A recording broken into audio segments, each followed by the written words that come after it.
Assalamualaikum warahmatullahi wabarakatuh. Yang terhormat kepada Bapak Muflih Makmun, MPD, selaku dosen kurikulum pembelajaran. Di sini saya Rera Nirmanizar dari Program Studi Bimbingan dan Konseling 2B ingin merangkum 3 jurnal sebagai bagian dari tugas ujian akhir semester mata kuliah kurikulum pembelajaran ini. Nah, dari ketiga jurnal ini mengarah ke berbagai aspek yang relevan terutama dalam bidang kurikulum. Baik, jurnal yang pertama yaitu Pengembangan Kurikulum Pendidikan oleh Hamid pada tahun 2021. Yang kedua yaitu Evaluasi Pengembangan Kurikulum Pendidikan dalam Jurnal Ilmu Pendidikan pada tahun 2022. Yang ketiga yaitu Evaluasi dan Pengembangan Kurikulum Pendidikan Islam dalam Jurnal Pendidikan Islam pada tahun 2023. Kurikulum pendidikan itu sendiri di sini adalah rencana dan program yang disusun oleh pemerintah untuk mengatur proses pembelajaran di sekolah. Pentingnya kurikulum pendidikan terletak pada pemberian arah dan tujuan dalam belajar mengajar serta memastikan siswa memiliki pengetahuan dan keterampilan sesuai dengan kebutuhan di masa depan nanti. Tanpa kurikulum yang baik, siswa mungkin tidak memiliki pemahaman dan keterampilan yang cukup sukses di dunia kerja.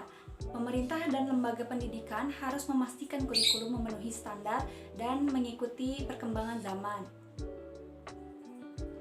Di Indonesia sendiri, kurikulum pendidikan dibagi menjadi beberapa jenis seperti kurikulum nasional, kurikulum sekolah, kurikulum KTSP, kurikulum 13, dan sampai kurikulum saat ini yaitu kurikulum merdeka.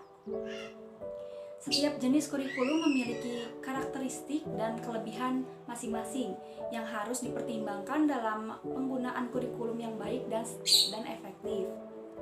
Kurikulum pendidikan terdiri dari tujuan pembelajaran, metode pengajaran, materi pelajaran, dan evaluasi hasil belajar.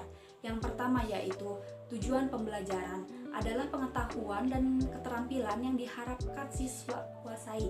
Yang kedua yaitu metode pengajaran adalah teknik yang digunakan untuk penyampaian materi pelajaran. Dan yang ketiga materi pembelajaran adalah isi pembelajaran yang diberikan kepada siswa.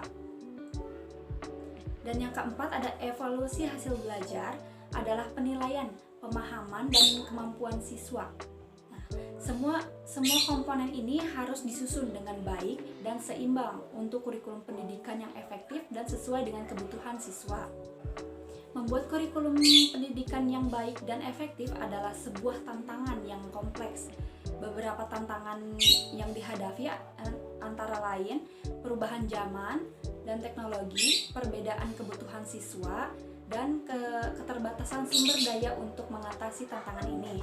Pemerintah dan lembaga pendidikan harus terus memantau perkembangan teknologi serta memperhatikan perbedaan dan kebutuhan siswa dari waktu ke waktu. Selain itu, penggunaan teknologi dalam proses pembelajaran juga dapat membantu mengatasi keterbatasan sumber daya dan memberikan akses pendidikan yang lebih luas bagi masyarakat. Pengembangan kurikulum pendidikan dapat dilakukan dengan baik dan efektif melalui beberapa langkah seperti identifikasi kebutuhan siswa, pemilihan materi pelajaran yang relevan, penyusunan tujuan, dan strategi pembelajaran yang jelas, serta evaluasi dan peningkatan secara berkala. Selain itu, penggunaan teknologi dalam pembelajaran juga dapat membantu meningkatkan efektivitas kurikulum pendidikan.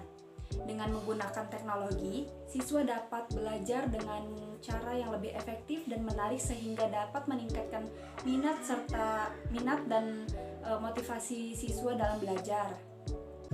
Dan dapat saya simpulkan bahwa kurikulum pendidikan merupakan hal yang sangat penting dalam proses belajar mengajar. Oleh karena itu, pemerintah dan lembaga pendidikan harus memastikan bahwa kurikulum pendidikan disusun memenuhi standar dan memperhatikan perkembangan zaman agar dapat memberikan pendidikan yang berkualitas dan sesuai dengan kebutuhan di masa depan yang akan datang. Baik, sekian dari 3 jurnal yang dapat saya rangkum dan dapat saya sampaikan. Mohon maaf apabila ada kesalahan. Wabillahi taufiq wal hidayah. Wassalamualaikum warahmatullahi wabarakatuh.